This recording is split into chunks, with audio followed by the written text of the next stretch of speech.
हाँ जी, कैसे हो आप सब सीए फाइनल वाले स्टूडेंट्स। तो दूसरी क्लास में आपका बहुत बहुत स्वागत है।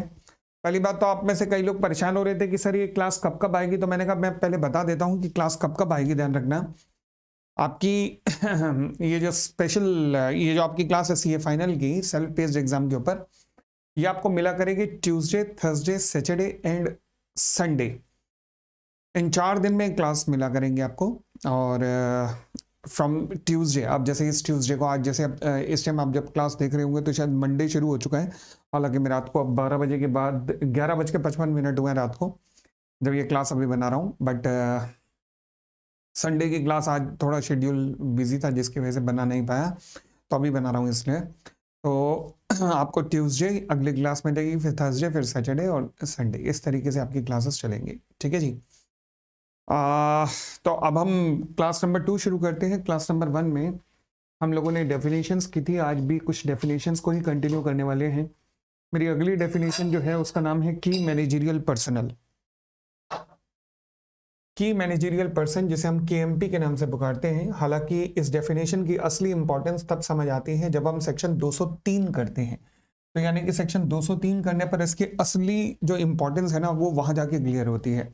बट फिलहाल सेक्शन 2 क्लॉज 51 में ये पता लग जाता है कि हाँ जी केएमपी कौन हो सकता है, की मैनेजरियल पर्सन कौन हो सकता है।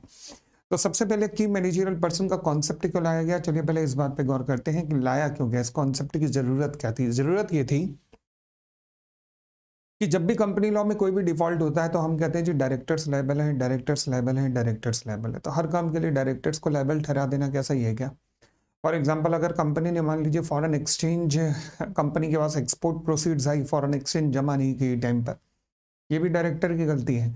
तो एक डायरेक्टर क्या क्या देखे, बिजनेस बढ़ाए, क्रेडिटर देखे, कस्टमर देखे, इन्वेस्टर्स देखे, सप्लायर्स देखे, क्या क्या देखे। तो इसलिए डायरेक्टर्स के अलावा भी तो कंपनी में कुछ इंपॉर्टेंट व्यक्ति होते हैं। फॉर एग्जाम्पल, अगर किसी कानून का पालन नहीं हुआ फिर डायरेक्टर लायबल है। फाइनेंस वाले ने, फाइनेंस में थोड़ा फ्रॉड हो गया फिर डायरेक्टर लायबल है। इसके लिए कुछ अलग व्यक्तियों को डायरेक्टर के अलावा भी किसी व्यक्ति को भाई लायबल ठहराना बनता है।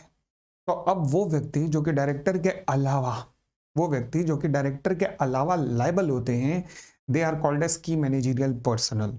तो मैं दोबारा बोल देता हूं कि मैनेजरियल पर्सनल क्या है, वो व्यक्ति जो कि डायरेक्टर्स के अलावा लायबल होते हैं। ठीक है जी। अब इसमें कौन कौन आते हैं देखिएगा, इसमें आते हैं चीफ एग्जीक्यूटिव ऑफिसर। हमने लास्ट क्लास में चर्चा की ना, ये अपने आप में कोई ऑफिसर नहीं है, एमडी या फिर मैनेजर को ही हम चीफ एग्जीक्यूटिव ऑफिसर भी कह सकते हैं। फिर इसमें आता है मैनेजिंग डायरेक्टर या फिर इसमें आता है मैनेजर। तो फिर की मैनेजरियल पर्सन में कौन कौन आता है, chief executive officer, CEO, managing director और मैनेजर। इसमें आता है जी कंपनी सेक्रेटरी, इसमें आते हैं जी होल टाइम डायरेक्टर्स, इसमें सीएफओ आते हैं। ये सारे किरदार तो पिक्चर के क्लियर होंगे आपको। तो कौन कौन आता है, अगेन अपने आप में केएमपी की डेफिनेशन पढ़ के कोई फायदा नहीं है। फायदा तब मिलेगा जब 203 में जाएंगे ना, तो वहां लिंक कराऊंगा तो ज्यादा समझ आएगा। तो अपने आप में कोई खास डेफिनेशन अभी नहीं है, बट 203 के साथ मिलकर ये डेफिनेशन बहुत जबरदस्त बनती है। फिलहाल तो कौन कौन आता है, CEO, MD, manager, whole time director, chief financial officer, company secretary. अब जरा कंपनी की हिरार्की समझना। हिरार्की कुछ इस तरीके की होती है कि ये ट्रायंगल शेप में सबसे ऊपर आते हैं ये CEO, MDs, manager. Normally company में एक ही होते हैं, मतलब कुछ एक्सेप्शन है जहां एमडी एक से ज्यादा हो सकते हैं, जिनकी डिस्कशन हमने लास्ट क्लास में की थी।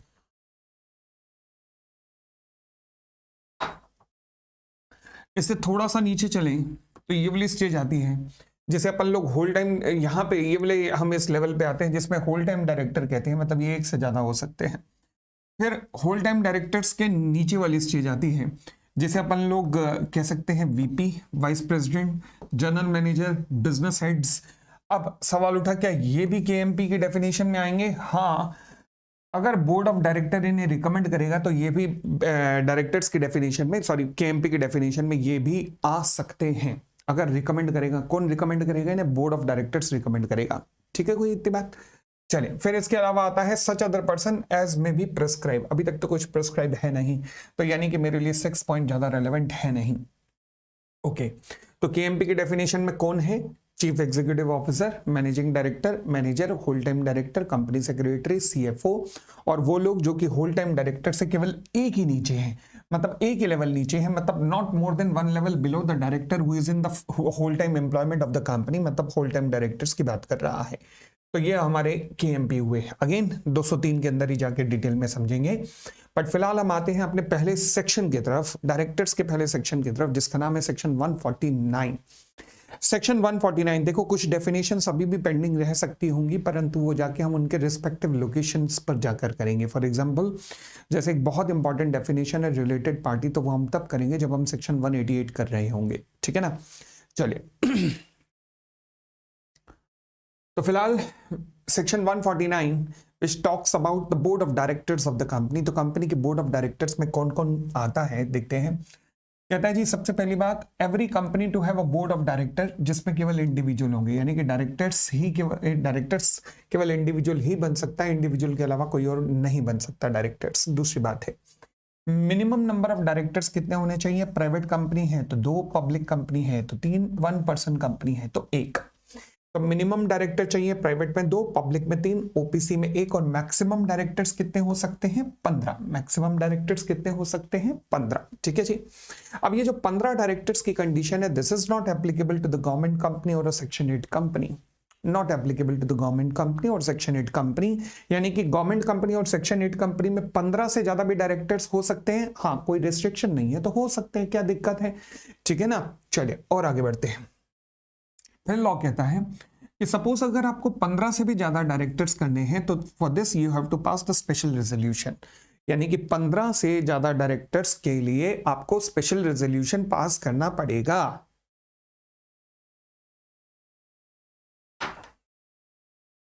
ठीक है, 15 से ज्यादा डायरेक्टर्स के लिए आपको क्या करना पड़ेगा, स्पेशल रेजोल्यूशन पास करना पड़ेगा। और आगे बढ़ते हैं। फिर कहता है ये जो 15 से ऊपर डायरेक्टर्स वाला कॉन्सेप्ट है ना, कि आपको स्पेशल रेजोल्यूशन पास करना पड़ेगा, this is not applicable to the government company और सेक्शन 8 कंपनी। ये गवर्नमेंट कंपनी और सेक्शन 8 कंपनीज के ऊपर ये कॉन्सेप्ट एप्लीकेबल नहीं होता है। अच्छा क्यों नहीं होता, देखो ना, पहले ही आपने उन्हें कह दिया कि 15 से ऊपर डायरेक्टर्स आप रख सकते हो। जब रख सकते हैं ऑलरेडी, तो फिर इनको स्पेशल रेजोल्यूशन की रिक्वायरमेंट क्यों डाल रही हो। बिकॉज आपने पहले ही लिख दिया है कि ये requirement of maximum number of director 15 directors जो है, this is not applicable to the government company और सेक्शन 8 कंपनी। तो फिर जब ये कंपनियां 15 से ज्यादा डायरेक्टर रखना चाहती हैं, तो क्या उसके लिए एसआर चाहिए, बिल्कुल नहीं चाहिए, क्योंकि ऑलरेडी हमने एग्जम्पशन दे रखे हैं उन्हें। बाकी सभी कंपनियां, मतलब सेक्शन 8 कंपनी और गवर्नमेंट कंपनी को छोड़ दो, बाकी कोई भी कंपनी अगर 15 से ऊपर डायरेक्टर रखना चाहती है, तो क्या मैं कह सकता हूं कि उसे स्पेशल रेजोल्यूशन पास करना पड़ेगा। यस। अच्छा, एक कहानी में पेच है, वो क्या है, वो ये है कि गवर्नमेंट कंपनी और सेक्शन 8 कंपनी को एग्जम्पशन केवल तब मिलती है जब उन्होंने 2 सेक्शन का नॉन कंप्लायंस ना किया हो। दोनों के दोनों सेक्शनों का नॉन कंप्लायंस ना हुआ हो, ध्यान रखना। पहला है 137 कहता है कि आपको जब भी आपकी एनुअल जनरल मीटिंग हो जाती है, उसके अंदर फाइनेंशियल स्टेटमेंट जब मेंबर्स अप्रूव कर देते हैं, तो फाइनेंशियल स्टेटमेंट अप्रूव होने के 30 दिन के अंदर अंदर, from the date of AGM, annual general meeting होने के 30 दिन के अंदर अंदर आपको वो फाइनेंशियल स्टेटमेंट फाइल करनी पड़ती है, किसको, आरओसी को।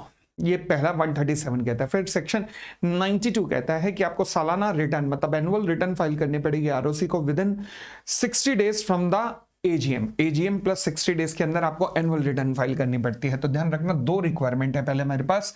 पहली रिक्वायरमेंट क्या है, लिखने की जरूरत नहीं है, बट वैसे ही पहली रिक्वायरमेंट क्या, अपनी नॉलेज के लिए बात करेंगे। तो पहली रिक्वायरमेंट क्या है कि आपको फाइनेंशियल स्टेटमेंट फाइल करनी पड़ती है एजीएम प्लस 30 डेज के अंदर, ये 137 की रिक्वायरमेंट है। और 92 की रिक्वायरमेंट क्या है, annual return from AGM plus 60 days. तो देखिएगा, लिखने की जरूरत नहीं है आपको।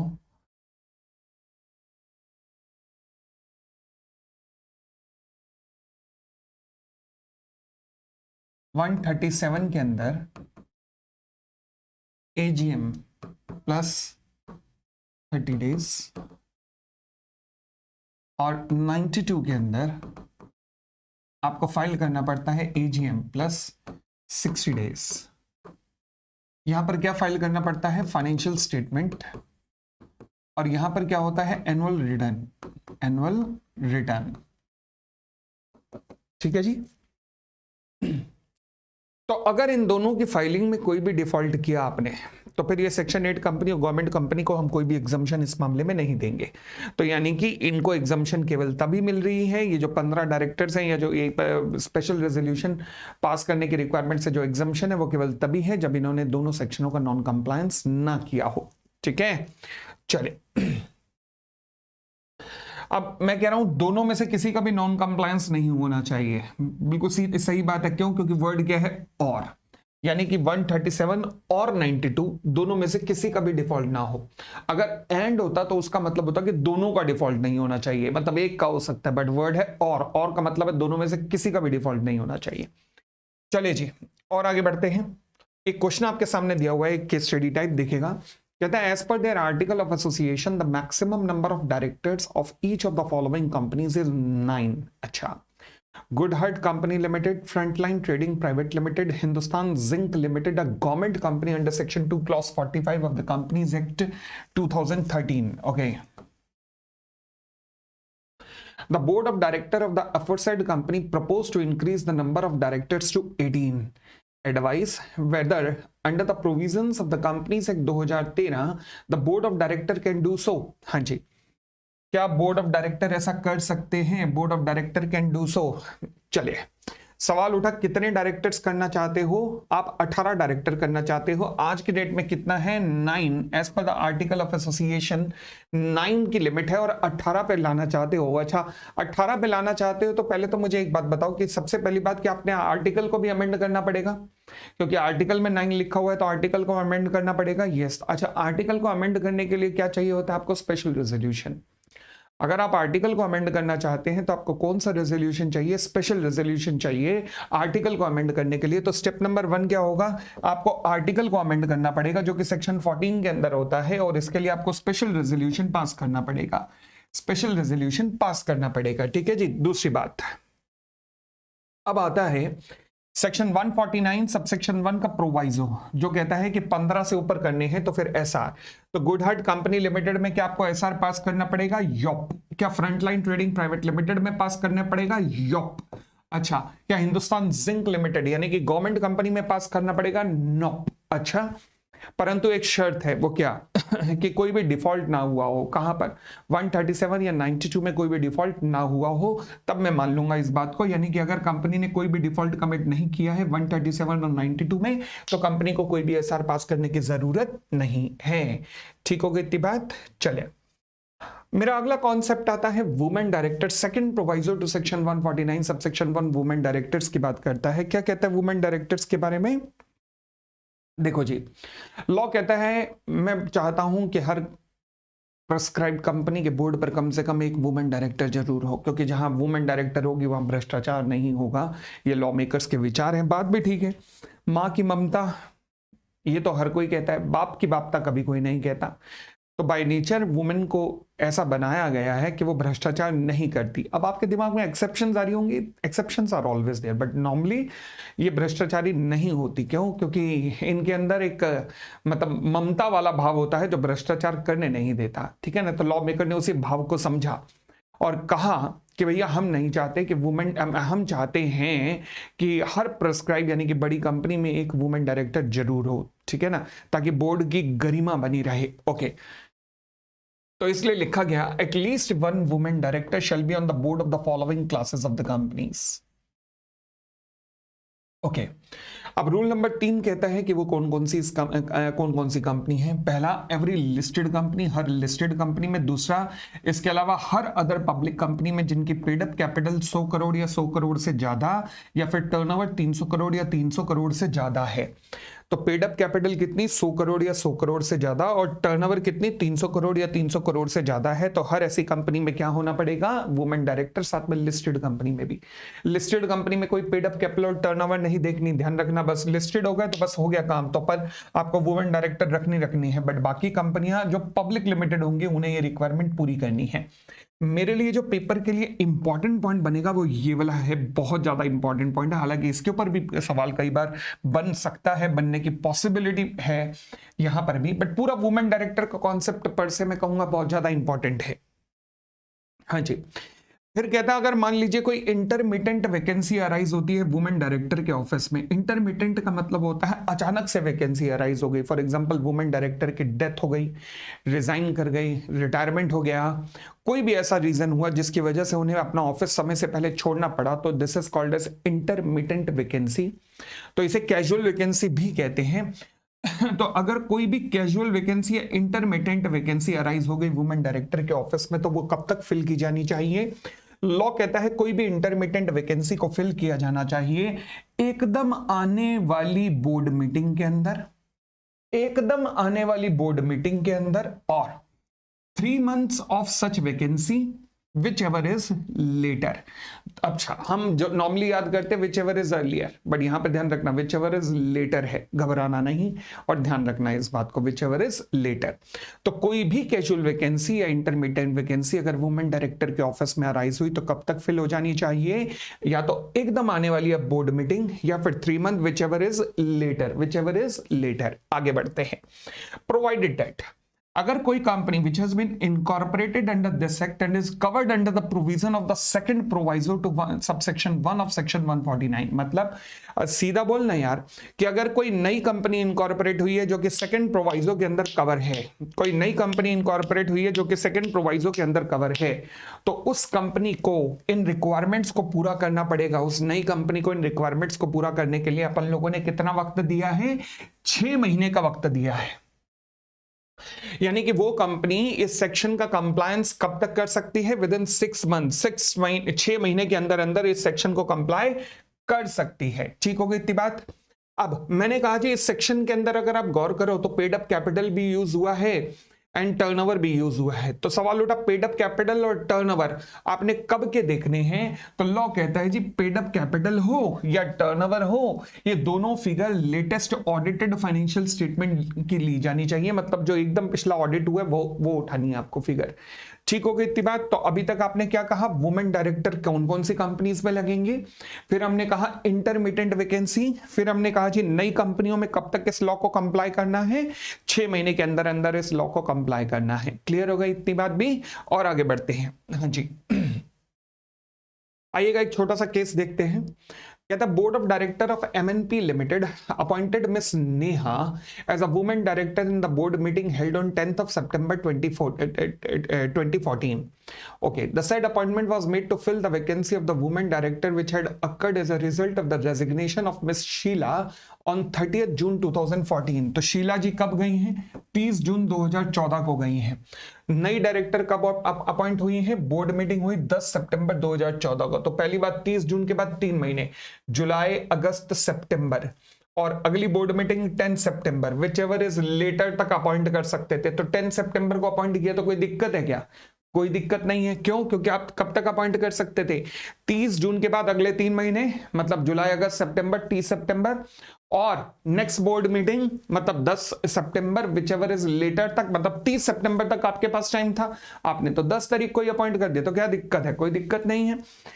सेकेंड पॉइंट कहता है where your answer be different if the board meeting of the company was held on 8th November 2014। मतलब अगर वो 30 जून को गई हैं और उसके बाद अगली बोर्ड मीटिंग हुई 8 नवंबर को, अगली बोर्ड मीटिंग 8 नवंबर को हुई है, तो फिर पहला अगली बोर्ड मीटिंग 8 नवंबर और 3 महीने फ्रॉम 30th जून सितंबर, तो सितंबर और नवंबर, which ever is later. Later में कौन आया? नवंबर में। कोई दिक्कत? कोई दिक्कत नहीं है। ठीक हो गई इतनी बात। बढ़ सकते हैं आगे। चलिए,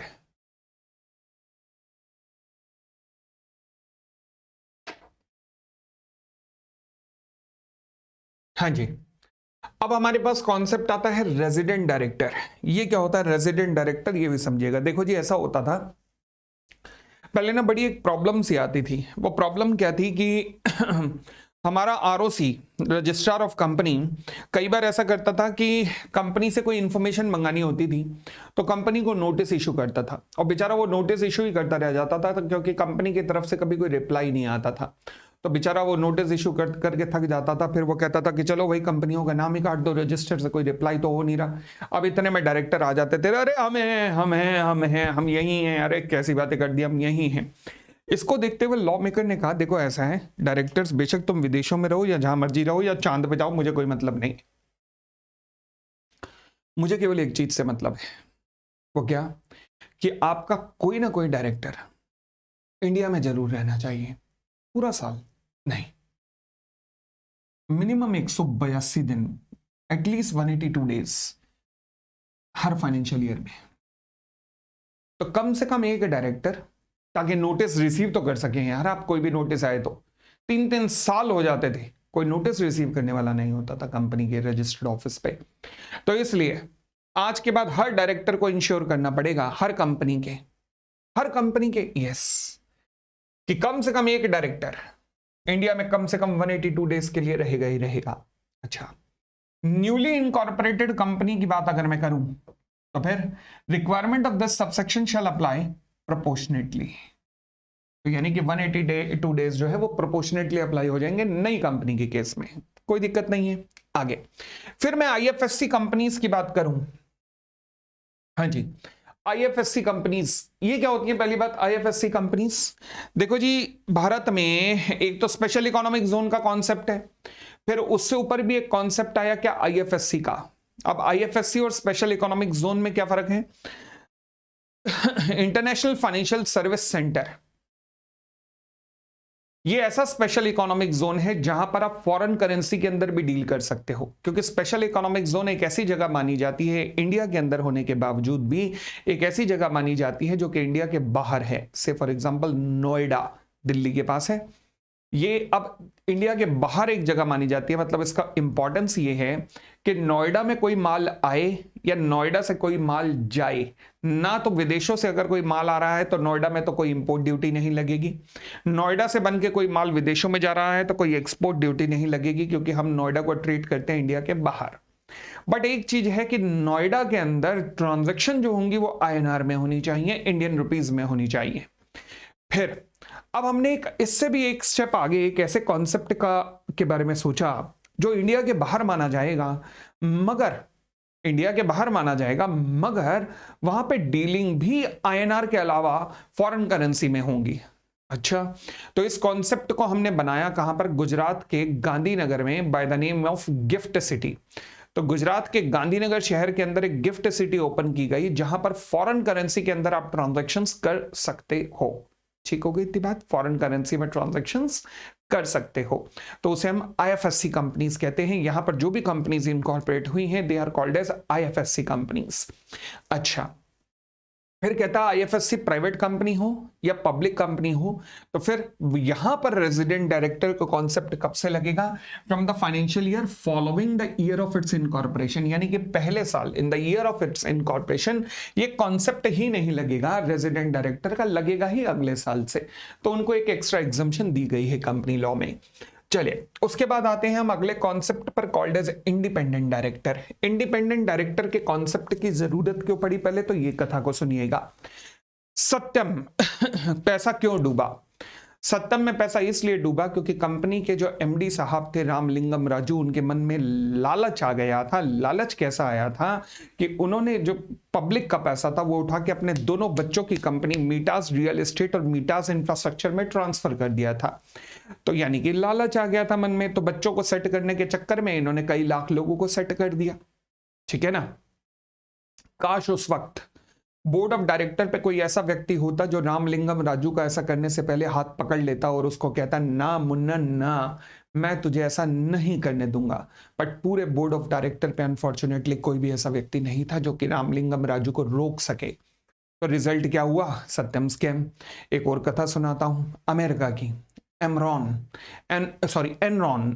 नाम की कंपनी, टेलीकम्युनिकेशन कंपनी, मतलब टेलीकम्युनिकेशन के सेक्टर में भी ऐसी कंपनी जिसे अपने जन्म के बाद लगातार 6 साल तक best innovator company of the world का खिताब मिला। लगातार 6 साल तक best innovator of the company of the world रही, राइट फ्रॉम 1985-86। ओके, बट कई बार इंसान जल्दी सक्सेस ले लेना तो भी वो ईगो में आ जाता है, वही कंपनी के साथ भी हुआ।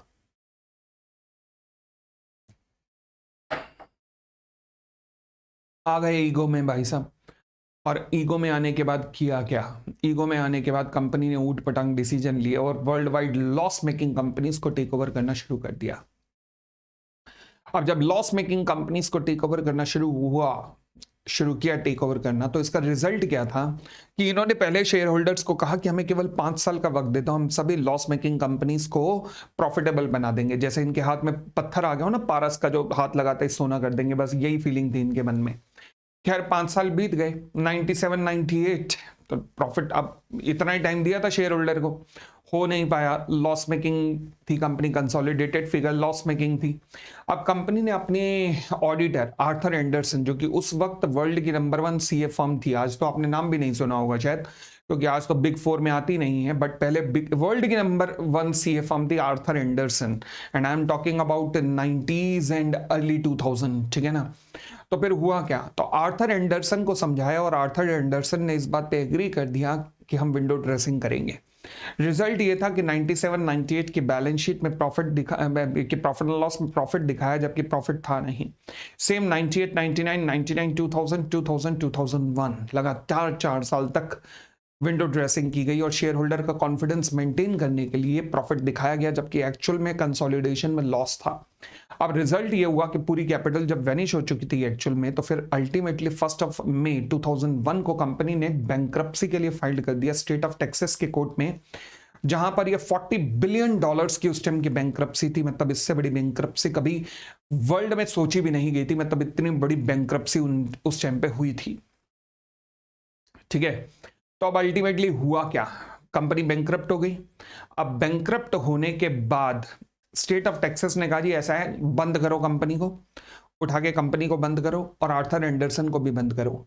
रिजल्ट ये हुआ कि आर्थर एंडरसन भी बंद हो गया, आर्थर एंडरसन भी बंद हो गया और कंपनी भी बंद हो गई। Oh my God. तो फिर बाद में लेटर ऑन वहां का जो फेडरल कोर्ट है उसने कहा जी ऐसा है, आर्थर एंडरसन को हम ओपन करते हैं क्योंकि उनकी कोई गलती नहीं है। बट तब तक बहुत देर हो चुकी थी, क्योंकि सारे क्लाइंट्स कहीं और जा चुके थे, और अब तक वर्ल्ड के नंबर 5 जो सीए फर्म थे डेलॉइट, वो अब नंबर 4 में आ चुकी थी और आर्थर एंडरसन अपना सारे क्लाइंट्स खो चुका था। आज के डेट में दोबारा वो रिवाइवल कर रहे हैं, बट अभी पुराने समय में आने में पता नहीं कितना साल लग जाएगा, क्योंकि पिछले 10 साल से तो वो रिवाइवल कर ही रहे हैं। चलिए जी, फिलहाल वापस आते हैं। हाँ जी, तो फिर हुआ क्या, आपने इन दोनों में कंपैरिजन किया तो दोनों में सिचुएशंस में क्या हुआ कि टॉप मैनेजमेंट गड़बड़ कर रहा है, जिसकी सजा नीचे शेयर होल्डर्स को मिल रही है। तो काश टॉप मैनेजमेंट को गड़बड़ करने से वहीं पर रोका जा सकता, तो फिर नीचे वाले शेयर होल्डर्स को ये सजा ना मिलती, बट कांट हेल्प इट, क्या कर सकते थे, मतलब हम बहुत ज्यादा लेट हो चुके थे। तो अल्टीमेटली अब रिजल्ट क्या हुआ, रिजल्ट ये हुआ कि फिर कॉन्सेप्ट लाया गया अब कि कॉर्पोरेट मैनेजमेंट आज के डेट में जब भी गड़बड़ करने लगे तो कोई ऐसा होना चाहिए बोर्ड ऑफ डायरेक्टर्स पे जो उसके हाथ को वहीं के वहीं रोक दे और कहे कि ठहर ठहर, ऐसा मत कर। तो इसलिए कॉन्सेप्ट डाला गया इंडिपेंडेंट डायरेक्टर का। ये डायरेक्टर ऐसे होंगे, जैसे नाम से ही पता लग रहा है, बिल्कुल इंडिपेंडेंट होने चाहिए, जो बोर्ड ऑफ डायरेक्टर के रिलेटिव ना हो, दूर दूर तक इनका नाता ना हो, जो कि बोर्ड ऑफ डायरेक्टर को गलत करने से, मतलब कॉर्पोरेट गवर्नेंस में की धज्जियां उड़ाने से रोक सके। एक और एग्जांपल देता हूं कॉर्पोरेट गवर्नेंस फेलियर का, देखिएगा। होटल लीला 2006-7 की घटना है। अचानक एक खबर फैली कि होटल लीला को टेक ओवर करने आ रहा है ब्लैकस्टोन। ब्लैकस्टोन क्या था, वर्ल्ड की नंबर 1 प्राइवेट इक्विटी फर्म है यूएस की। तो इन्होंने कहा जी, तो ये खबर फैली कि ब्लैकस्टोन आ रहा है और वो होटल लीला को टेक ओवर करेगा। अब भाई साहब, शेयर प्राइस होता था इस कंपनी का 16 17 18 रुपए के करीब, 16 to 18 रुपीस। ये खबर आते ही 40 क्रॉस। अब 40 के बाद फिर प्रॉफिट बुकिंग शुरू हुई, फिर कंसोलिडेट हो रहा था शेयर 40 45 40 45 40 45। अब हुआ क्या कि इतने में कंपनी के मैनेजिंग डायरेक्टर सीएनबीसी पे आए और उन्होंने कहा yes we are in the advance discussion with the Blackstone for take over और for a major stake in our company. ये खबर आने की देर थी कि भैया फिर शेयर 60 क्रॉस। अब तो भला हो किसी न्यूज एजेंसी लाइक रॉयटर्स का, जिन्होंने लाकर ये खबर दी बाद में, ब्लैकस्टोन के किसी पर्सन का उन्होंने इंटरव्यू लिया और ब्लैकस्टोन के उस पर्सन का कहना था कि मतलब हमारी तो कभी डिस्कशन ही शुरू नहीं हुई यार। एक होता है डिस्कशन होना, हमारी तो डिस्कशन ही शुरू नहीं हुई कभी। अब सोच के देखो, जिन लोगों ने 60 65 पे शेयर लिया था उनका क्या हाल हुआ होगा। जब कंपनी का मैनेजिंग डायरेक्टर इस तरीके से सामने आकर इस तरीके की स्टेटमेंट जारी कर रहा है, क्या उस टाइम ऐसा नहीं हो सकता था कि बोर्ड ऑफ डायरेक्टर पे कोई व्यक्ति ऐसा होता जो उसका हाथ रोक देता? तो इसी व्यक्ति के, इसी हाथ की हमने कल्पना की है और कॉन्सेप्ट बनाया इंडिपेंडेंट डायरेक्टर का।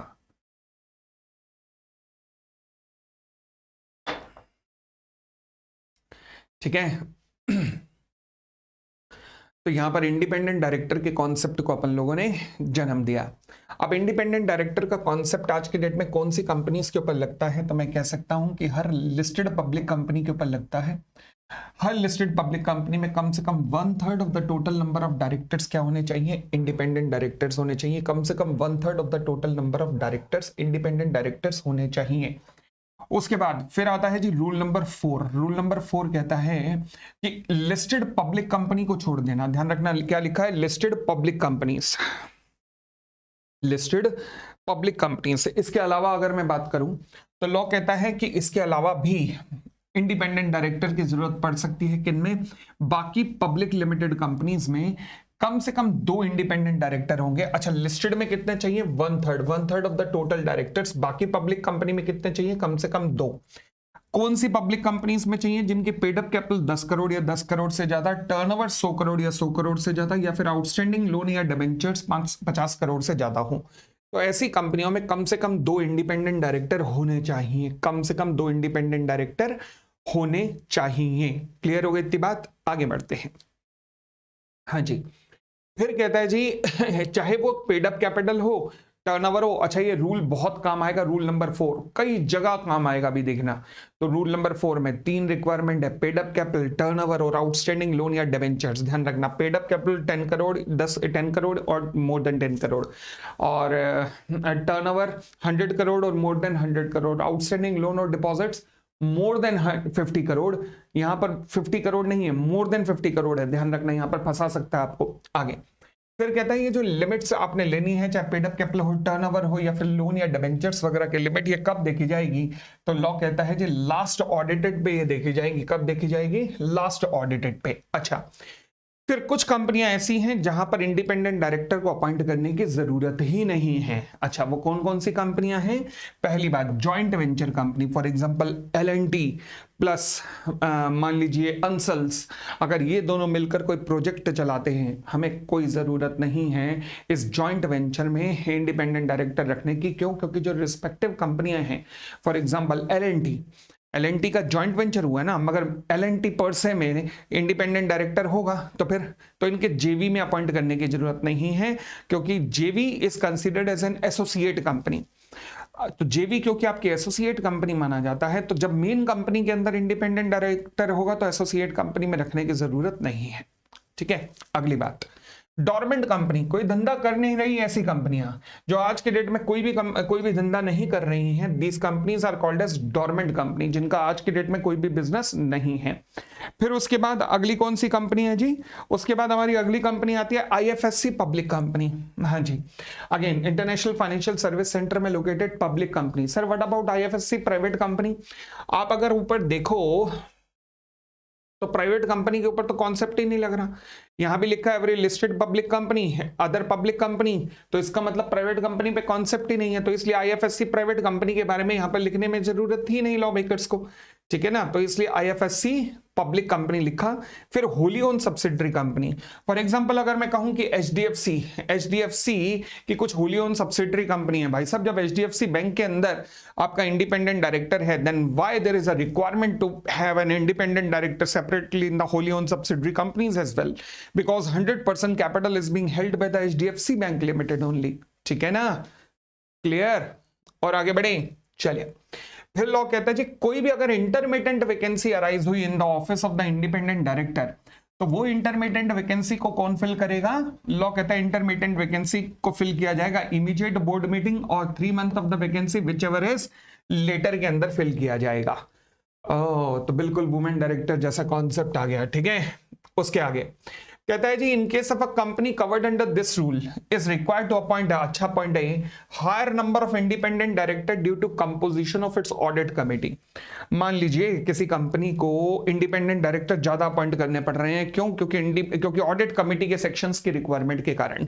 तो फिर वो कहता है अगर ज्यादा अपॉइंट करने पड़ रहे हैं तो वो ज्यादा ही होने चाहिए। मतलब क्या है, मतलब देखिएगा यहां से इस पॉइंट से क्लियर होगा। फॉर एग्जाम्पल ऑडिट कमेटी की रिक्वायरमेंट सेक्शन 177 में लिखी है। सेक्शन 177 कहता है कि ऑडिट कमेटी के अंदर मिनिमम 3 डायरेक्टर होने चाहिए। 177 डिटेल में तो जाके बाद में करेंगे, बट फिलहाल आज उसका थोड़ा सा रेफरेंस दे रहा हूं बस यहां पर।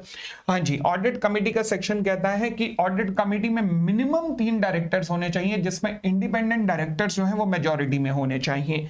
ओके, अब रिजल्ट देखते हैं क्या हुआ।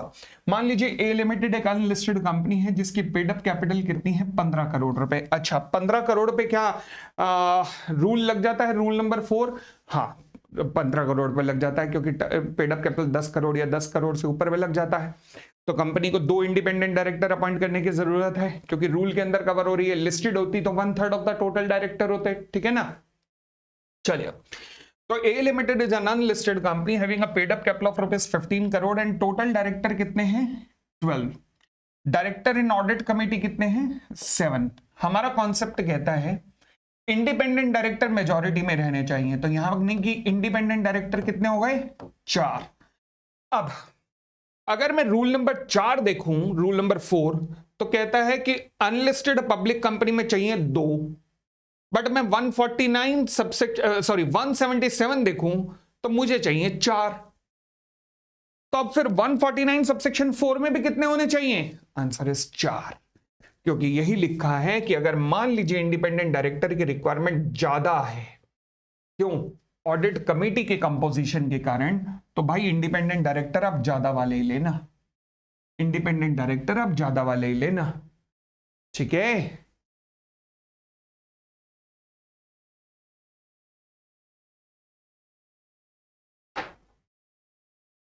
चलिए आगे। फिर सवाल उठा कि सर सपोज अगर मान लीजिए किसी एक साल में पेड अप कैपिटल टर्नओवर या आउटस्टैंडिंग लोन की लिमिट पूरी हो गई, उसके बाद अगले साल पूरी नहीं हुई, तो क्या मैं इंडिपेंडेंट डायरेक्टर को हटा दूंगा, तो कहते हैं नहीं। अगर एक बार इंडिपेंडेंट डायरेक्टर की रिक्वायरमेंट अप्लाई हो गई रूल नंबर 4 के अंदर, तो इंडिपेंडेंट डायरेक्टर का कॉन्सेप्ट अगले 3 साल तक जरूर लगेगा। और अगले 3 साल में कभी भी अगर रिक्वायरमेंट नहीं लगी, इन तीनों के ईयर्स में कभी भी नहीं लगी, तो आप इंडिपेंडेंट डायरेक्टर को टाटा बाय बाय कर सकते हो, ठीक है। Provided also that where a company ceases to fulfil any of the 3 condition for 3 consecutive years, it shall not be required to comply with these provisions until such time as it meets any of such condition again.